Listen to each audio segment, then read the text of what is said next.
Tudo bom, pessoal?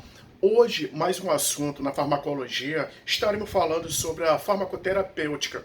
Nela, vamos observar as seleções apropriadas de um fármaco cujo efeito biológico sobre o organismo vivo é mais apropriada para o tratamento de uma patologia específica.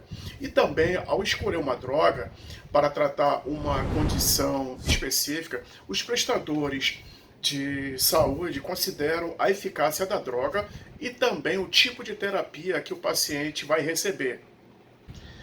E assim, quanto à escolha da terapia, temos que observar que o tipo de terapia prescrita depende da gravidade e a urgência e o prognóstico da condição do paciente. E assim, os tipos de terapia incluem terapia aguda, que é paciente criticamente doente. Temos a terapia de manutenção, que são aqueles pacientes com condições crônicas que não são resolvidas. Temos a terapia de reposição, que é para repor substâncias que faltam no corpo. E também a terapia paliativa, que é usada em pacientes terminais para deixar o paciente o mais confortável possível, assim, quando ele se encontra em determinado estado avançado, em determinada doença. E assim, falando agora um pouco sobre o medicamento. O medicamento vem a ser o quê? É um produto farmacêutico tecnicamente obtido ou elaborado com finalidade profilática, curativa, paliativa ou para fins de diagnóstico. Como observação, nós temos quanto a prevenir aparecimento de certas doenças. Exemplo, nós podemos citar as vacinas. Outro também, podemos falar sobre aliviar os estados mórbidos, exemplo, os sedativos, e como curar determinadas doenças, por exemplo, nós temos o antibiótico. Quanto à origem dos medicamentos, nós podemos citar os naturais, sintéticos e os semissintéticos. Como naturais, podemos ter origem quanto a animal, que são extraídas de glândulas ou peçonhentas de animais tais como hormônios. Como exemplo, nós temos o hormônio da tireoide e peçonhenta da cobra. Temos os vegetais, que são obtidos das diversas partes das plantas. Exemplos, podemos citar as flores, as folhas, os frutos. E como minerais, que temos extraídos de fonte de minérios. Como exemplo, temos iodo, ferro e alimentos compostos sob forma de sais, como sulfato de magnésio e bicarbonato de sódio.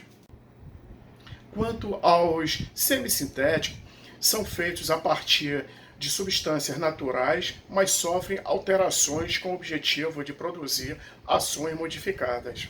Quanto aos tipos de ação dos medicamentos, nós temos a ação local, que é a ação de medicamento no próprio local da aplicação, e ação local pode ser na pele, que é através de aplicação de pomada em uma ferida, ou na mucosa, colocação de supositórios, retal, instalação na conjuntiva. Quanto aos tipos de ação local, podemos observar quanto aos antisséptica, que são medicamentos que impedem o desenvolvimento dos micro-organismos. Temos as adstringentes, que são medicamentos que contraem o tecido, como exemplo, tenalbina, em casos de diarreia e disenteria. Temos os irritantes, que são medicamentos que irritam o tecido. Temos o paliativa, que são medicamentos que, aplicado no local, alivia a dor. E temos os emolientes, que são medicamentos que lubrificam e amolecem o tecido.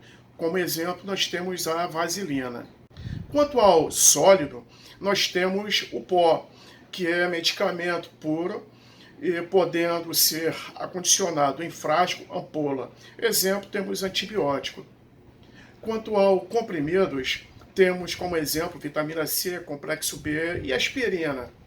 Quanto às drágeas, são os glândulos envolvidos em cana-de-açúcar, são polidos e coloridos.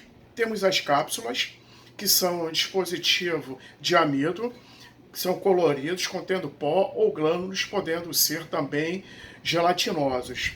E temos os supositórios, que como exemplo temos o supositório de glicerina.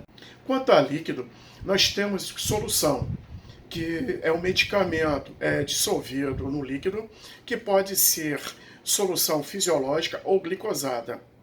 Temos o xarope, água, açúcar e medicação.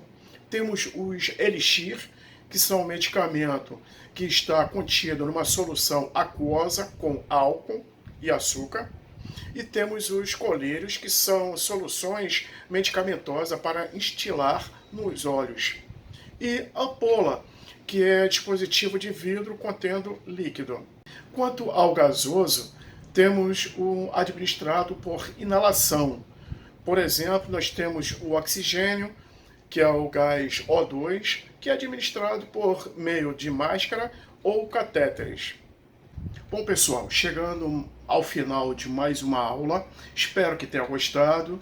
Não esquecendo de deixar as suas sugestões e os seus comentários lá embaixo. Ok, pessoal? E não há vitória sem sacrifício. Todos fiquem na paz. Deus abençoe. Amém?